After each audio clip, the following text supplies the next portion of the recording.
Evangelho de João, capítulo 4, verso 27.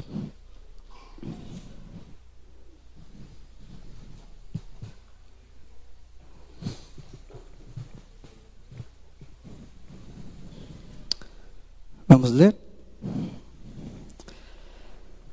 Naquele momento, os de seus discípulos voltaram e ficaram surpresos ao encontrá-lo conversando com uma mulher. Mas ninguém perguntou: "Que queres saber?" Ou "Por que está conversando com ela?" Então, deixando o seu cântaro, a mulher voltou à cidade e disse ao povo: "Venham ver um homem que me disse tudo o que tenho feito. Será que ele não é o Cristo?" Então saíram da cidade e foram para onde ele estava. Enquanto isso, os seus discípulos insistiam com ele: "Mestre, coma alguma coisa." Mas ele lhes disse: "Tenho algo para comer que vocês não conhecem." Então os seus discípulos disseram uns aos outros: "Será que alguém lhe trouxe comida?" Disse Jesus: "A minha comida é fazer a vontade daquele que me enviou e concluir a sua obra. Vocês não dizem: daqui a 4 meses haverá colheita? Eu lhes digo: abram os olhos e vejam os campos. Eles estão maduros para a colheita. Aquele que colhe já recebe o seu salário e colhe o fruto para a vida eterna. De forma que se alegram juntos o que semeia e o que colhe. Assim é o verdadeiro ditado: um semeia, o outro colhe.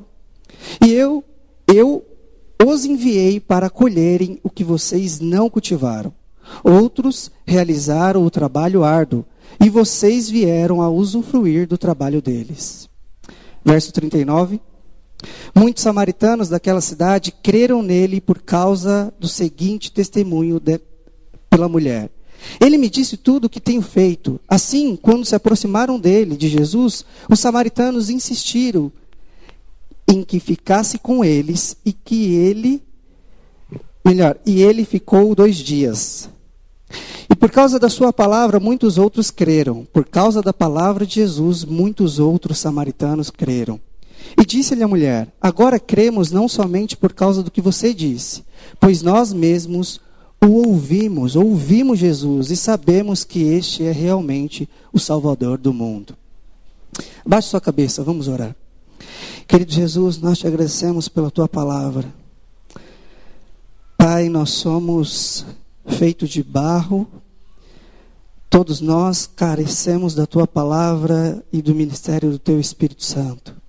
Pedimos, Pai, que esse teu Espírito hoje nos ajude a ouvirmos a tua voz, ouvirmos a tua palavra e, sobretudo, Pai, entendermos essa palavra e a colocarmos em prática. Ajude-nos, Pai, para que o nosso coração seja receptível àquilo que o Senhor tem a nos falar. Ajude-nos, Pai, para que a nossa mente ouça a tua palavra, pratique a tua palavra a ponto de não mais nos conformarmos com este mundo, mas que vivamos segundo o teu querer e segundo aquilo que o Senhor escreveu na tua palavra. Nós pedimos, Pai, a orientação do teu Espírito Santo. Pedimos a tua graça e misericórdia sobre nós. Em nome de Jesus. Amém. Meus irmãos, normalmente os cristãos leem essa passagem várias vezes na vida. Não só isso, é muito comum a gente ouvir mensagens que tratam desse tema. A gente já viu peças que falam sobre isso, nós já vimos filmes que falam sobre isso, nós já ouvimos pregações que falam sobre isso. Constantemente esse texto é lido, é explicado e é colocado diante de nós para aprendermos diversas lições. Muitas vezes o Senhor tem nos falado através desse texto. Hoje eu gostaria de fazer a mesma coisa que já tem sido feito, que é expor esse texto, que é explicar esse texto e a gente juntos buscar algo do Senhor através desse texto para as nossas vidas. Uma das coisas que eu gostaria de fazer com você hoje é ler esse texto a partir da lógica em que ele foi escrito. Nós aqui, hoje, no mundo em que vivemos, nós temos um costume de, quando ler algum texto da Bíblia, ler esse texto e entender esse texto a partir da nossa realidade. Mas hoje eu gostaria de fazer um exercício contrário. A gente ler esse texto, pensar sobre esse texto, mas a partir da realidade em que ele foi escrito. Porque quando a gente olha para essa cena que nós vimos aqui, Jesus sentado em um poço, chega uma mulher, ele pede água, ela dá água, eles começam uma conversa, a conversa termina ele dizendo que ele é o Salvador do mundo. Se a gente só olha para esse texto, uma primeira coisa que a gente tem em mente é normal. Um homem comunicar-se com uma mulher, pedir água, ela dar água e eles começaram uma conversa. Só que isso é normal para a nossa época, para o nosso tempo e para a nossa realidade. Então, vamos entender esse texto a partir da realidade em que ele foi escrito. Entender como é lá no contexto em que se passou, em que o João escreve esse texto a partir daquilo que ele viu ou ouviu, e principalmente daquilo que ele viu Jesus fazendo. A primeira coisa que a gente precisa ter em mente é que Jesus tem uma tendência de quebrar barreiras. Jesus é especialista em transpor aquilo que o homem constrói. Jesus é especialista em tudo aquilo que o homem constrói a partir da sua própria cabeça, do seu próprio coração. Jesus consegue quebrar essas barreiras. Aqui está acontecendo 3 coisas ou 3 barreiras que o próprio Jesus quebra. A primeira delas, que a gente vai ver juntos, é que Jesus quebra a barreira do gênero. A briga, a sobreposição do homem sobre a mulher. A primeira barreira que Jesus quebra é a barreira do gênero. Homem versus mulher. E aí a gente precisa entender algumas coisas. A primeira é que o Antigo Testamento apresenta algumas mulheres. Por exemplo, mulheres como Ruth, Esther, Débora, Jael, a mulher de Éber.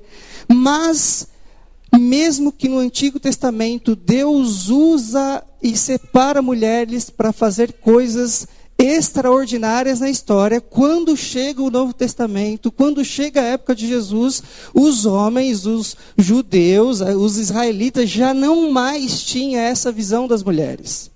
Embora no Antigo Testamento a gente pode ler histórias em que mulheres são usadas por Deus, para a glória de Deus, para discernir o espírito daquela época, para orientar o povo, a gente quando chega nesse momento, em João 4, vê necessariamente que o povo de Israel não necessariamente via a mulher como um ser que tinha dignidade em si. Então a primeira barreira que Jesus quebra, literalmente é do gênero. Essa dicotomia, essa briga entre homem e mulher, homem versus mulher. Na época era um tabu social um homem conversar com a mulher. Eu estou falando que os documentos, aquilo que os judeus estudavam, aquilo que eles viam na época, orientava homem nenhum conversar com mulher em público. Inclusive, os documentos que os judeus liam, além do Antigo Testamento, orientavam os esposos a, se possível, conversar pouco com a sua própria mulher. Mas não só isso, se fosse mulher do seu amigo, conversa menos ainda. Então era um tabu social o diálogo público com uma mulher. Mas não é só. Existiam alguns sábios, e alguns desses sábios diziam algumas frases, e algumas eu trouxe aqui para a gente ouvi-las junto. Por exemplo, aquele que fala muito com uma mulher traz o mal sobre si mesmo, negligencia o estudo da lei, e por fim herdará o inferno. Criou-se um ambiente que a mulher era menos ou igual a um escravo. Inclusive, se paga-se para que se tenha um escravo, também paga-se para ter uma mulher. O homem, nesse contexto, também poderia ter mais de uma esposa, dependendo daquilo que ele pode sustentar ou não. Quando a gente olha algumas cenas, filmes ou novelas que passam na TV, e a gente vê aquela relação toda de homens com mulheres, não necessariamente traduz o tempo que estava acontecendo. Quando a gente abre o canal e vê aquelas novelas passando e fica super feliz com aquele momento, mas quando a gente vai para o texto bíblico, quando a gente estuda o contexto da época, a situação é totalmente contrária. Se passasse a mesma coisa que acontecia naquela época na nossa TV hoje, a gente desligaria a TV, porque a gente ia falar que a novela estava sendo machista. Mais uma frase. Que bom que eu não nasci um cachorro. Que bom que eu não nasci um samaritano. E que bom que eu não nasci uma mulher. Essas eram frases comuns de se ouvir no meio dos israelitas. É claro que a gente não pode generalizar, não eram todos que diziam assim e tratavam as mulheres assim. Mas boa parte do ambiente que se passa essa cena era assim que se tratava as mulheres. Não só isso, uma mulher nunca poderia servir de testemunha em um julgamento público. Então, mesmo que ela fosse testemunha ocular de alguma situação, de algum crime, de alguma coisa que fosse contra as instituições que estavam estabelecidas, mesmo que ela visse, ela não poderia ser alguém apta a vir diante do juiz e dizer que ela tinha visto aquilo. O testemunho dela não servia. Inclusive, uma mulher nunca poderia ser uma juíza, alguém que fosse designar qual o destino de um homem. Imagina que o Antigo Testamento traz mulheres impressionantes. E a gente chega no momento em que Jesus aparece na história e a mulher é tratada desse jeito.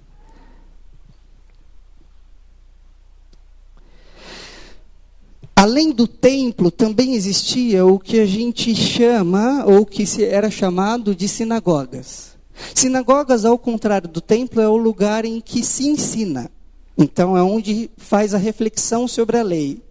Podia haver até 100 mulheres na sinagoga, mas se não tivesse pelo menos uns 10 homens, ninguém poderia estar apto para celebrar aquela reunião. Poderia haver centenas de mulheres. Se não tivesse um número mínimo de homens, não poderia ter uma reunião oficial. A primeira barreira que Jesus quebra, literalmente, é a barreira do gênero. Homem versus mulher. Mas não só isso. Jesus também quebra uma segunda barreira, que é a barreira dos povos. A gente viu aqui na cena em que Jesus chega para conversar com uma mulher, puxa assunto como uma mulher, conversa com essa mulher, tem diálogo com essa mulher como se fosse qualquer outro homem e conversa sem nenhum problema. Mas Jesus também quebra a barreira dos povos. Essa mulher, além de ser mulher, era uma samaritana. Por que tu, sendo judeu, conversa comigo que sou mulher e mulher samaritana? Esses samaritanos e judeus já eram brigados há pelo menos 500 anos. Então, há 5 séculos eles estavam brigando. Brigavam por vários motivos, mas isso, se vocês olharem no Antigo Testamento, vocês já vão ver que há uma dispersão dos judeus, e quando há uma dispersão dos judeus, cada povo vai para um lugar e alguns voltam depois para Israel. Mas um povo específico não volta. Com o tempo, esse povo começa a brigar um com o outro, a estabelecer rivalidades um com os outros, a ter o outro como um subalterno, menos do que si. Para vocês terem uma ideia, o povo judeu, ao olhar para um samaritano, nem o considerava como povo.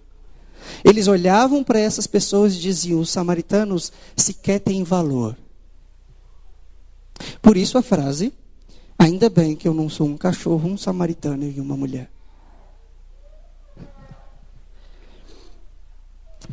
Para chegar, Jesus estava saindo da Judéia e indo... Deixa eu ler esse texto com vocês, que é interessante. Abram comigo aí de novo, em João 4, 3. Evangelho de João, capítulo 4, verso 3. Quando o Senhor ficou sabendo disso, saiu da Judéia e voltou uma vez mais para a Galiléia. Então imagina que ele está saindo da Judéia e indo para a Galiléia. Existiam 2 caminhos para ele chegar até a Galiléia. Um caminho, o que normalmente era feito, era ir direto. Para ir direto da Judéia até a Galiléia, precisava passar por uma cidade chamada Samaria. Um judeu ortodoxo, um judeu que estudasse muito a lei, ele não ia por ali porque ele não gostaria de encontrar algum samaritano no caminho. Então ele dava uma volta muito maior e então chegava onde ele queria. Jesus então decide fazer um movimento diferente. Jesus, precisando ir pela graça de Deus, ele fala: nós vamos daqui até lá, da Judéia até a Galiléia, mas nós vamos passar por Samaria. O texto diz que Jesus estava cansado fisicamente, que eles estavam indo a pé e era muito tempo de sair da Judéia para chegar à Galiléia. Era muito tempo até chegar lá. Eles estão caminhando a pé, chega no poço, Jesus senta. E quando senta, ele pede para os discípulos irem buscar comida na cidade. Meus irmãos, Jesus decide passar por ali. A questão é que um judeu, quando encosta, sem querer, em um samaritano, ele volta para casa e a primeira coisa que ele faz é tomar um banho, porque ele se sente impuro. Um judeu jamais pegaria a mesma vasilha de uma samaritana e beberia água, de um samaritano e beberia água. Uma coisa é fazer isso com o homem, mulher é pior ainda, porque a mulher, no contexto também de Samaria, para o judeu, era alguém que estava amaldiçoada para o resto da vida.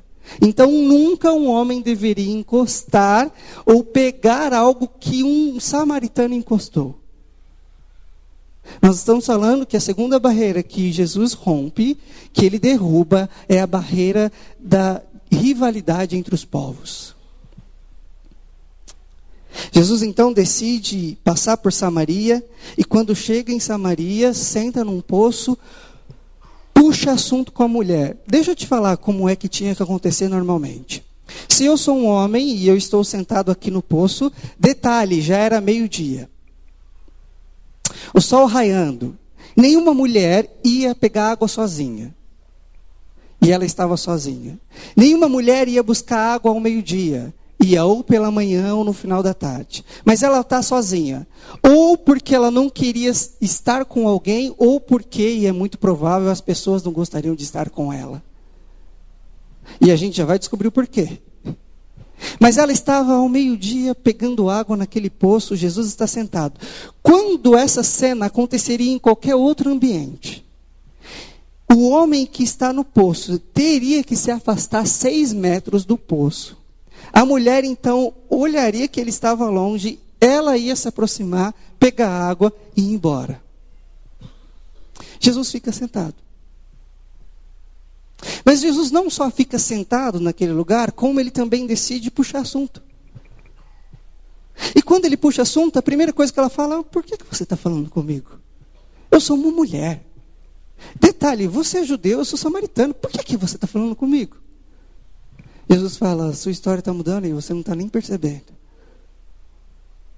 Algumas coisas estão mudando, mas você não está percebendo. Mas fique tranquilo, as coisas vão ser explicadas. Jesus então começa uma conversa que vai se aprofundar por muitos e muitos anos, e vocês vão entender o porquê já.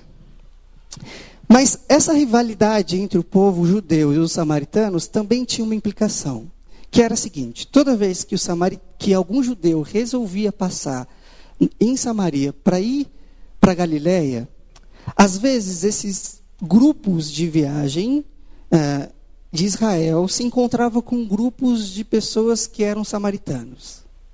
Por causa da rivalidade, eles começavam a brigar e entrava em uma briga sangrenta até que um grupo vencesse sobre o outro, mesmo que às vezes sobrasse só um de um dos lados.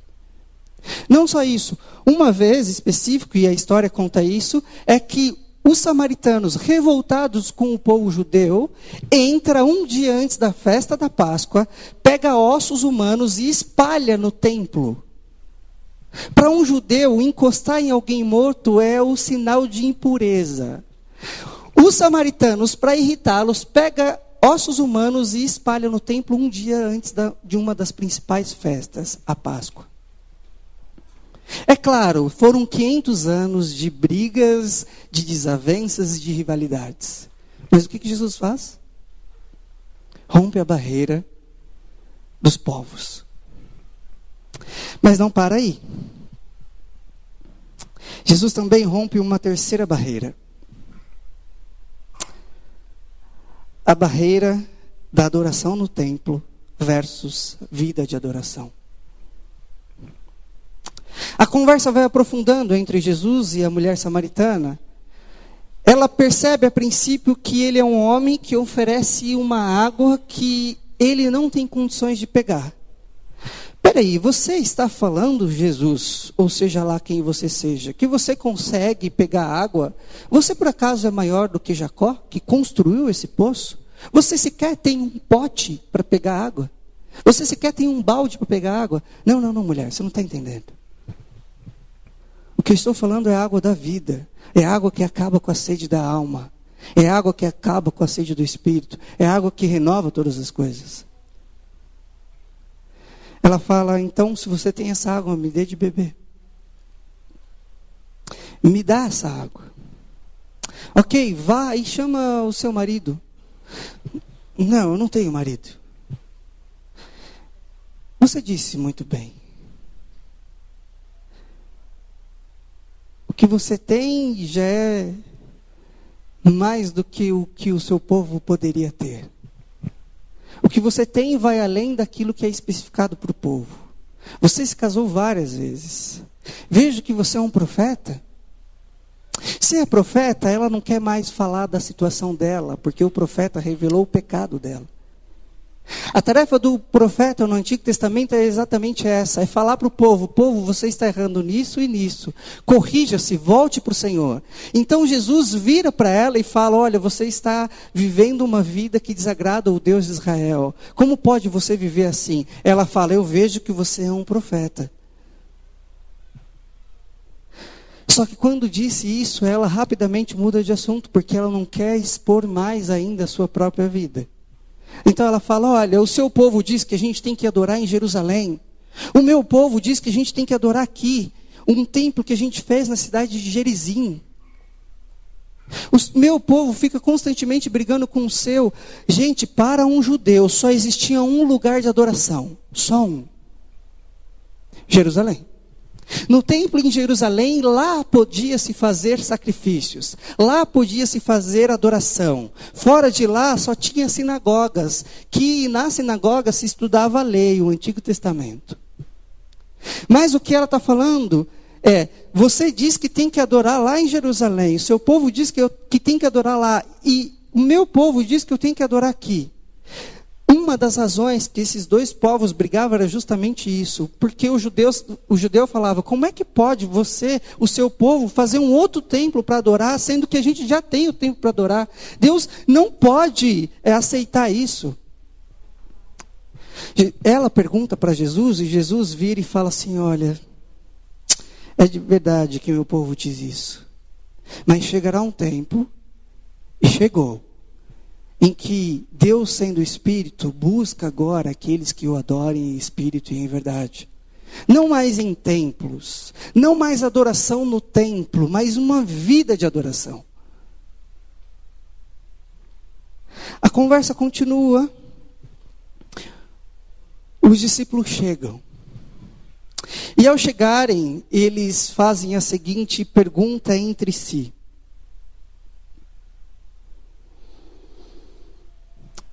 Capítulo 4, verso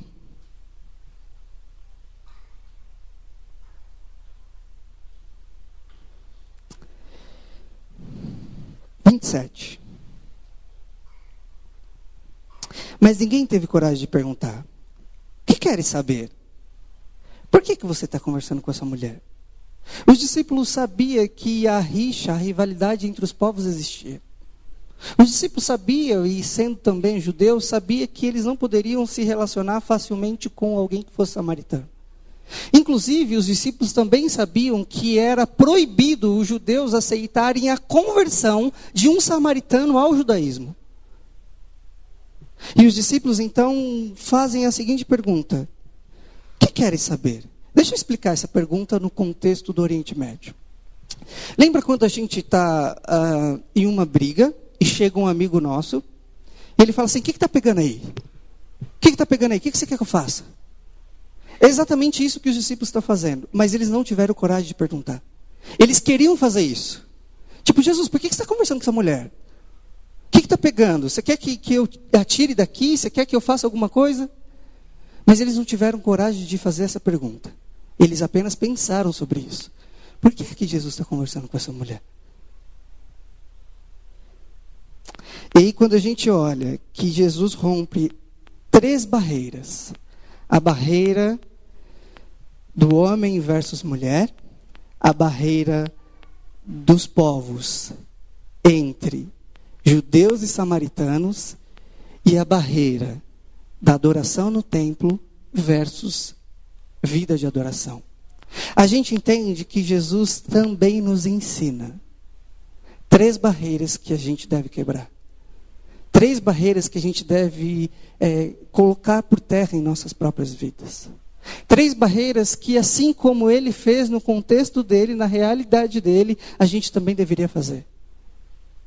A primeira coisa é que nós estamos vivendo em um tempo, e que esse tempo, pessoas bem intencionadas, pessoas que querem de fato mudar a realidade que vive, mudar a lógica que a sociedade caminhou, mudar a lógica em que nós vivemos, desejam então trazer uma dignidade para a mulher.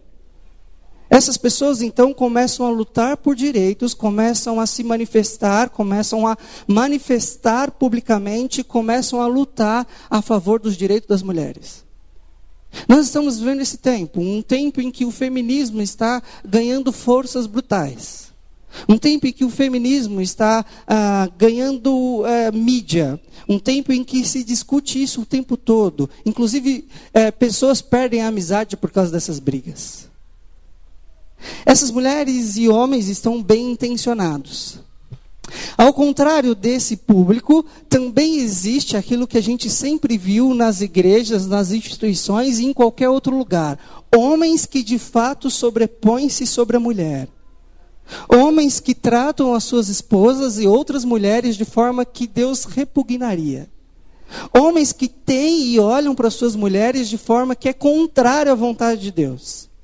Aí quando a gente faz essa comparação, em que uma mulher vai para o mercado de trabalho e ganha menos que o homem, a gente tem uma vontade. A gente precisa lutar pelo favor ou a favor das mulheres. A gente precisa lutar pelos direitos das mulheres.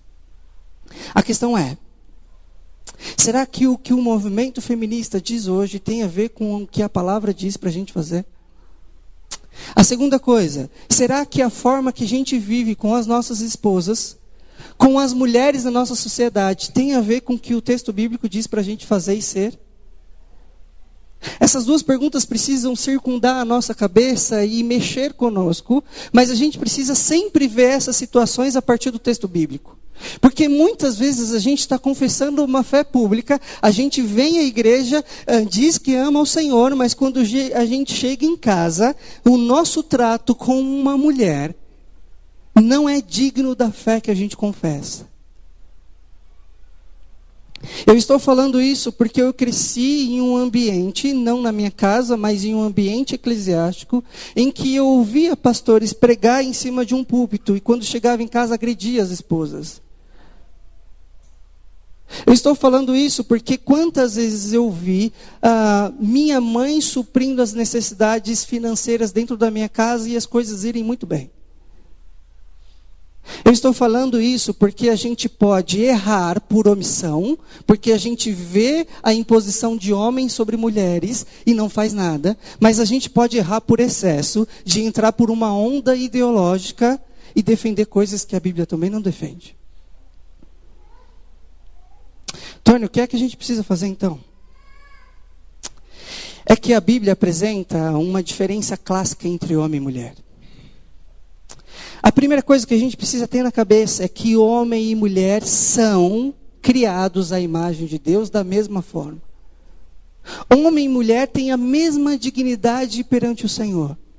Homem e mulher são portadores da mesma imagem do Deus Trino.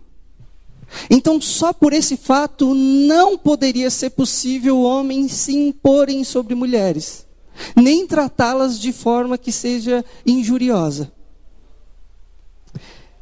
Mas a gente continua refletindo sobre a perspectiva bíblica e entende que, quando a Bíblia diz que homens e mulheres foram criados à imagem de Deus, elas possuem uma diferença do homem. Homens e mulheres não são iguais. Homens e mulheres são diferentes. Possuem sim a mesma imagem de Deus, possuem sim características que vêm da própria Trindade. Mas homens e mulheres não são a mesma essência, não são a mesma coisa, não vivem da mesma forma. Embora os excessos dessa ideologia ficam dizendo para a gente que homem e mulher são iguais, pela perspectiva bíblica a gente não pode fazer essa defesa. Porque homens e mulheres são diferentes, mas são complementares.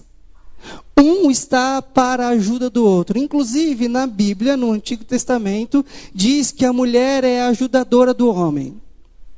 E aí, o movimento que acontece hoje diz que isso é para que a mulher seja submissa ao homem, no sentido de aceitar tudo que o homem faz. Deixa eu contar uma coisa para vocês. Sabe a única outra pessoa na Bíblia que foi chamada de ajudadora? O Espírito Santo de Deus. Então, quando Deus fala que a mulher é a ajudadora do homem, Deus está falando que ela é de tal grau de importância que ela faz a mesma coisa que o próprio Espírito Santo de Deus faz.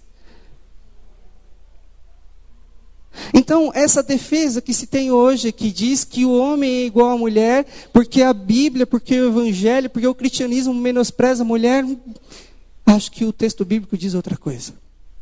É claro que uma coisa é o texto bíblico, uma coisa é o Evangelho, outra coisa é a instituição igreja. Outra coisa é os movimentos religiosos. Eu estou falando o que o texto bíblico diz.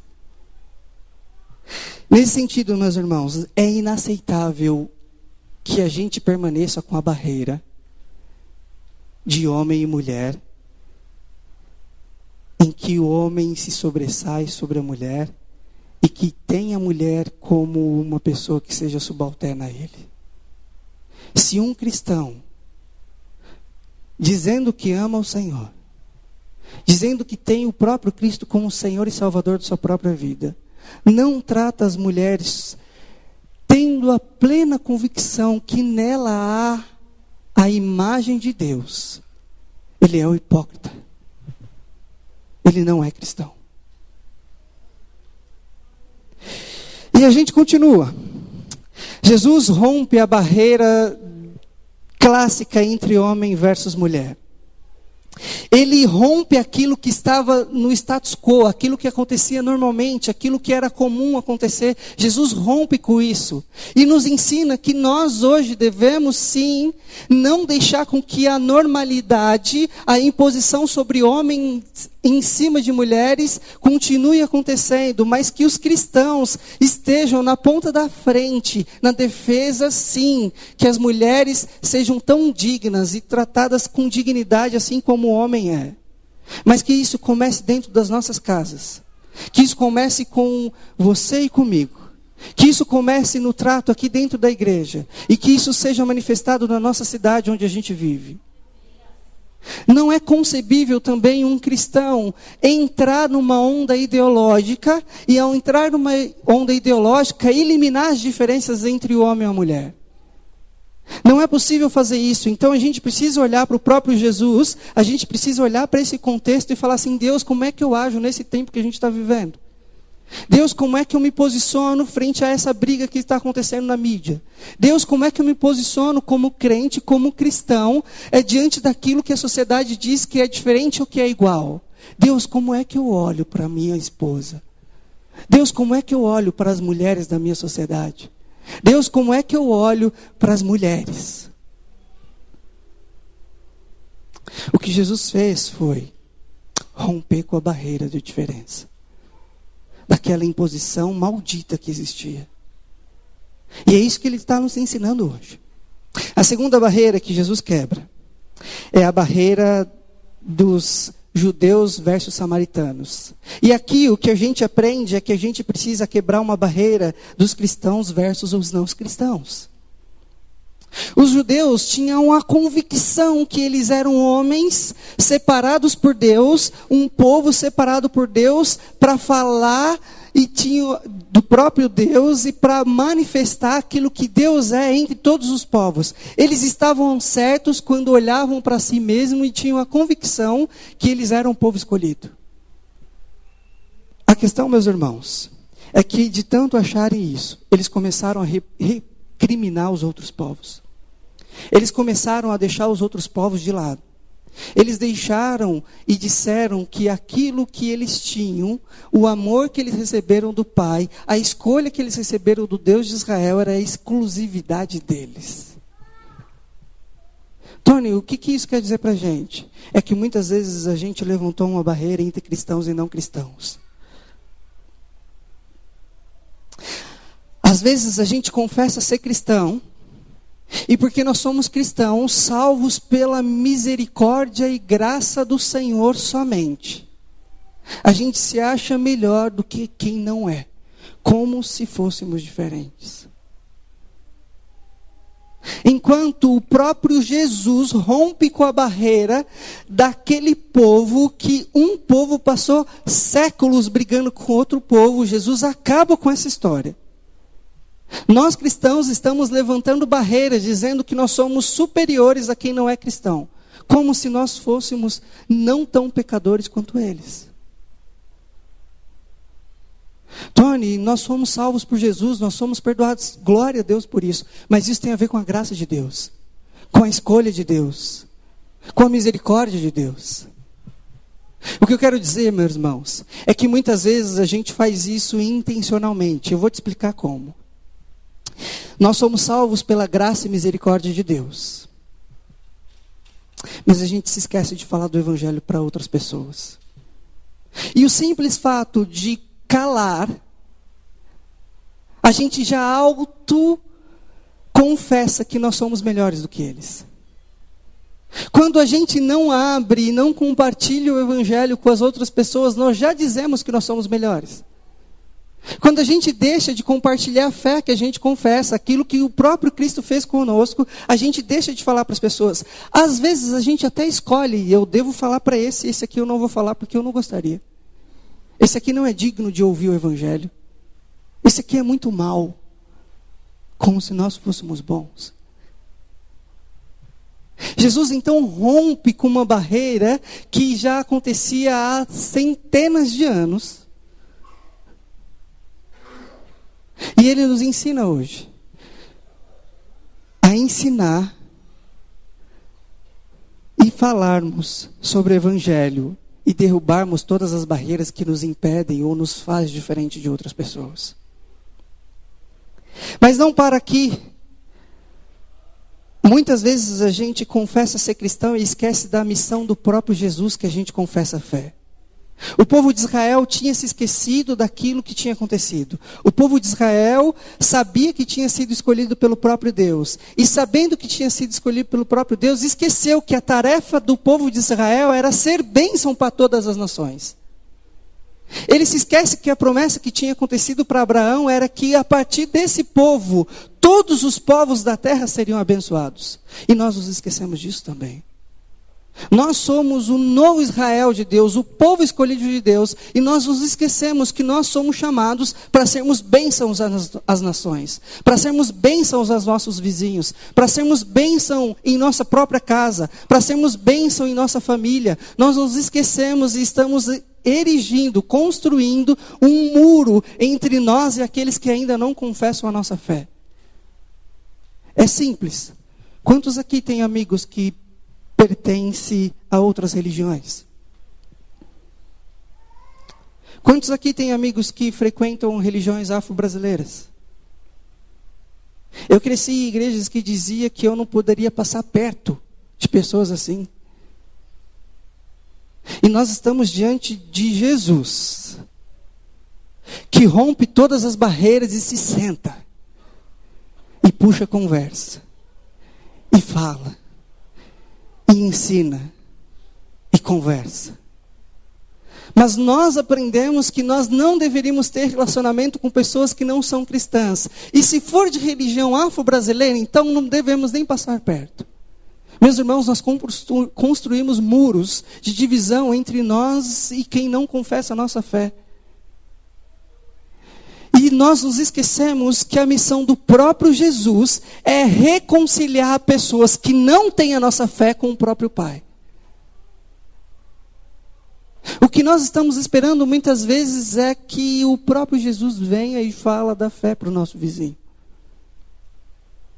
E nós nos esquecemos da missão que nós temos. Mas não para aqui. A gente precisa lembrar que Jesus rompe mais uma barreira. Que é a barreira dos adoradores no templo versus uma vida de adoração. O povo de Israel tinha a plena convicção que somente um lugar eles poderiam adorar, no domingo à noite.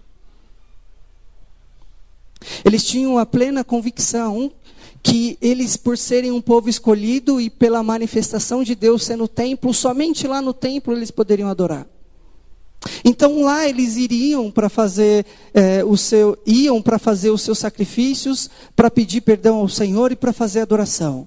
E viviam a sua vida normalmente e de quando em quando ia lá nesse templo, fazia o sacrifício e fazia adoração. As sinagogas eles se encontravam semanalmente e faziam o estudo da palavra. Meus irmãos, se Jesus quebrou esse paradigma, se Jesus rompeu com essa barreira entre adorar no templo e uma vida de adoração, Ele está nos ensinando a fazer isso. Ele está nos ensinando que uma das coisas que a gente deve romper é uma vida de religiosidade. É uma vida em que todos os domingos a gente sai de casa, vem à igreja, e me perdoem pelo que eu vou falar agora, mas eu estou falando também para mim. A gente chora cantando uma música que fala para o nosso ego. E a gente ouve a palavra e não pratica. Muitas vezes a gente sequer para ouvir aquilo que está sendo pregado. Mas a gente chorou minutos antes. Uma das coisas que está sendo criado no nosso tempo é um movimento de religiosidade, a ponto das pessoas saírem das suas casas durante semanas, meses e anos, mas não conhecem o Deus que dizem adorar. Não vivem uma vida diante do próprio Deus. O que Jesus está falando é: chegará o tempo, e chegou, em que Deus, que é Espírito, não mais espera que as pessoas o adorem no templo, mas espera que essas pessoas o adorem em espírito e em verdade. E Ele está nos ensinando que não é possível adorar a Deus aqui, chorar aqui, e na segunda de manhã se esquecer diante de quem você está, diante de quem nós estamos. Jesus está falando para essa mulher: olha, acabou essa história, não é mais em Jerusalém, não é mais em Gerizim, não. Agora eu quero encontrar com as pessoas que são adoradores o tempo todo, onde eles estão, onde eles trabalham, onde eles vivem, com quem eles ficam, o que eles fazem. Eu quero encontrar pessoas que adoram em espírito e em verdade. Porque a religiosidade está corroendo as igrejas no Brasil. Pessoas que dizem amar o Senhor, mas que só o ama no domingo à noite. Que canta uma música e chora cantando a música, mas que na segunda de manhã assina um documento falsificado. Pessoas que dizem amar o Senhor, mas que na segunda de manhã esquecem que são casados e lidam com outras mulheres. Pessoas que amam ao Senhor, mas se esquece disso quando sai daqui e chega em casa agredindo a sua esposa. O Senhor está procurando pessoas que o adorem em espírito e em verdade. E que isso aconteça em uma vida integral. Uma vida que seja genuína. Uma vida que seja santa diante dele. Jesus não está mais preocupado se a gente vem aqui e se aqui a gente está adorando. Jesus está preocupado se a gente está adorando a Ele na vida. com a nossa vida, com as escolhas que a gente faz ou deixa de fazer.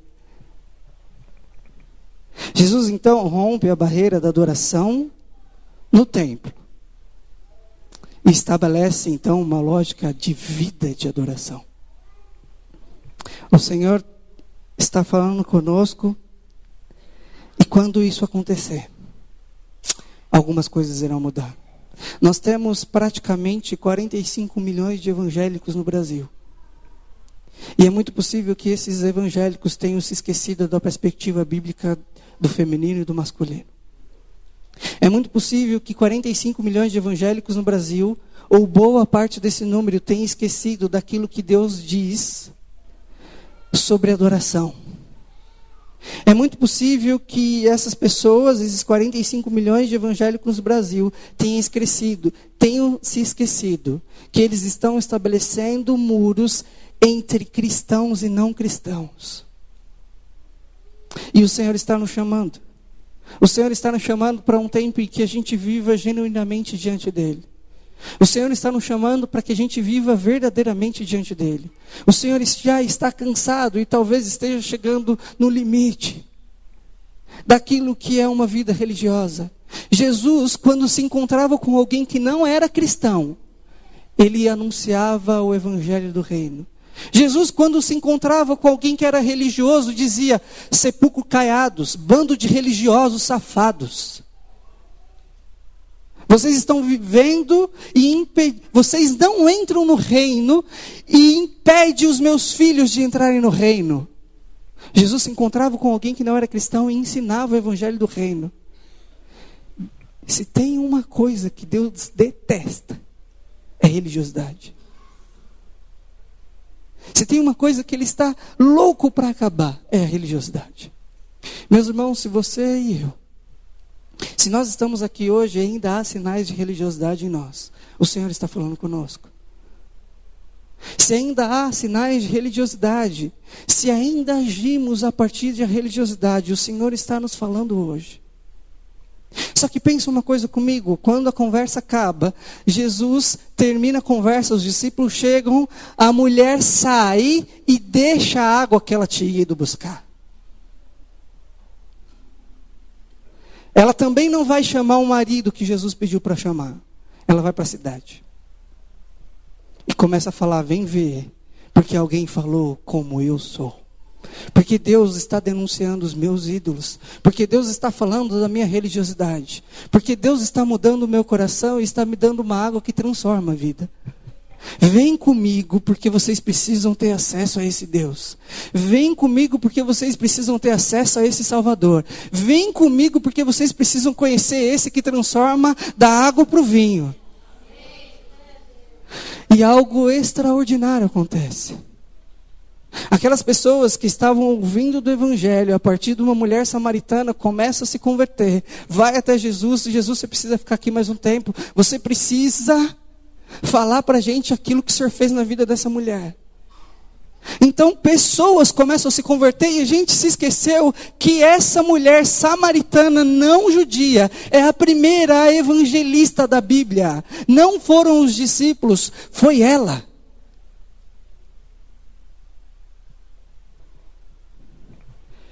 Eu acho que nós estamos com uma mente, às vezes, dizendo ser cristã, dizendo ser cristãos, mas com uma mente que não é cristã.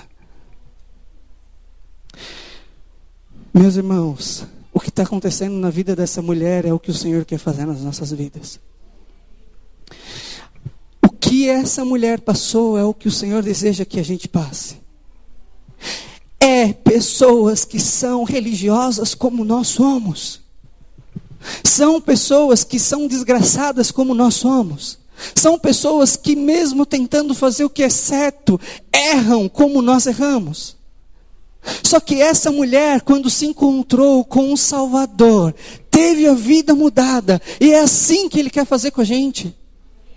Só que não só Ele quer fazer isso com a gente, mas Ele quer que a gente deixe aquilo que é o centro da nossa vida e dedique as nossas vidas a outras pessoas. A ponto das pessoas que nos olharem e ver o que o Cristo fez em nós, eles falam: o que está acontecendo contigo? Me mostra onde é isso. Me apresente quem é que está transformando a sua vida. Eu lembro de você, você era um religioso. Eu lembro de você, Tony, você era um religioso. O que está acontecendo na sua vida que você está mais amando agora?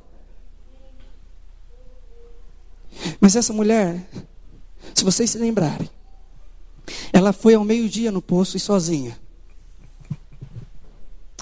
Mas ela teve que quebrar uma barreira na própria vida dela.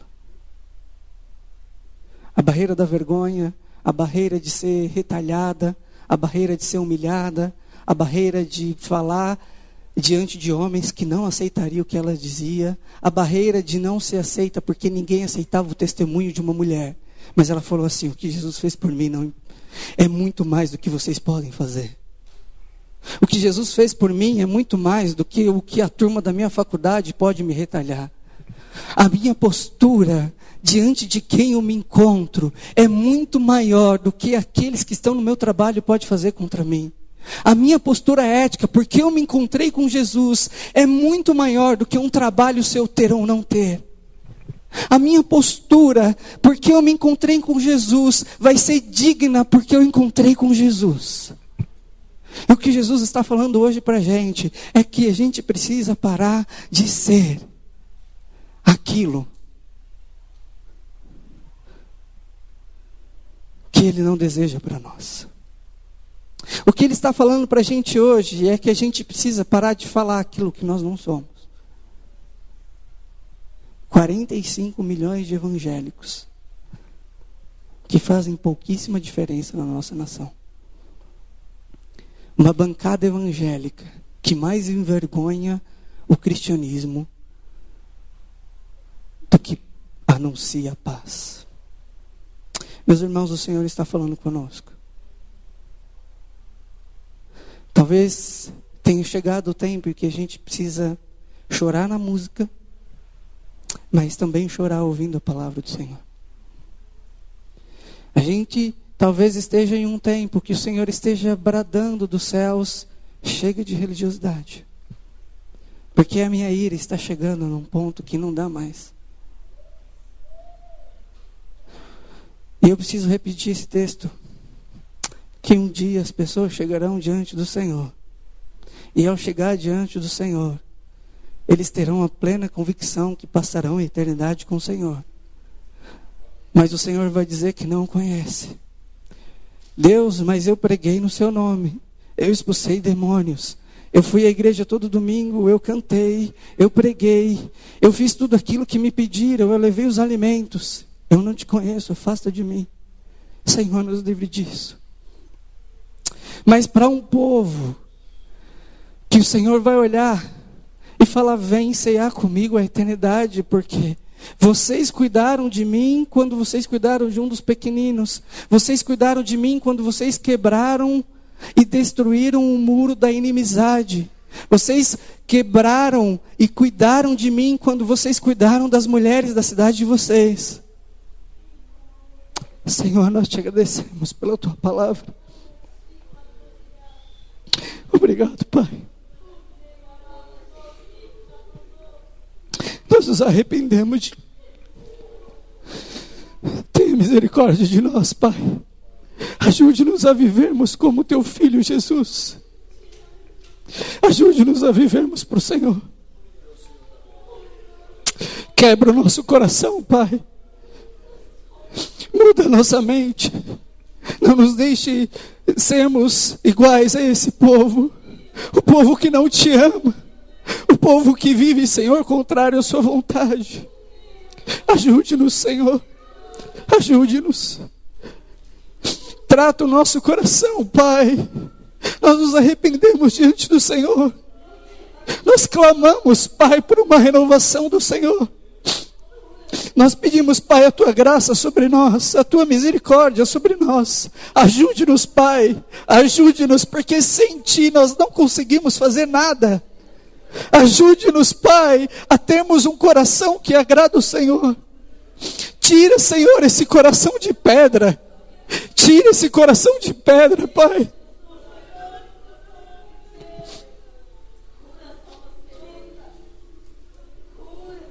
Nós te agradecemos, Senhor, pela tua bondade. Nós te agradecemos pela tua misericórdia. Porque sem ela, Pai, nós já estaríamos destruídos. Nós te agradecemos, Senhor, pelo teu grande amor.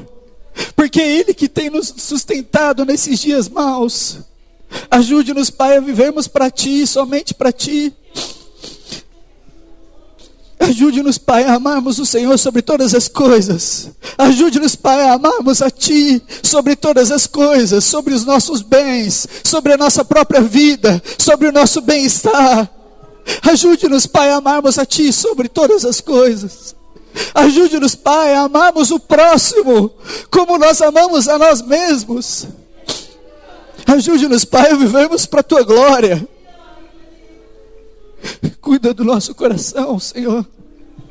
Transforma nossa mente, para que a gente não se conforme com este mundo, com essa era, com esse molde, mas que a gente de fato seja testemunhas vivas do Teu Evangelho nessa vida. Que nós sejamos, Pai, testemunhas do Senhor nessa cidade. Que nós possamos amá-lo, Pai, mais do que qualquer outra coisa nessa vida. Nós te agradecemos, Pai, pelo Teu Evangelho. Nós te agradecemos pela Tua palavra. Nós te agradecemos pelo Teu Espírito Santo que está nos quebrando. Obrigado, Pai. Obrigado pela Tua palavra. Obrigado pelo Teu Filho Jesus. Amém.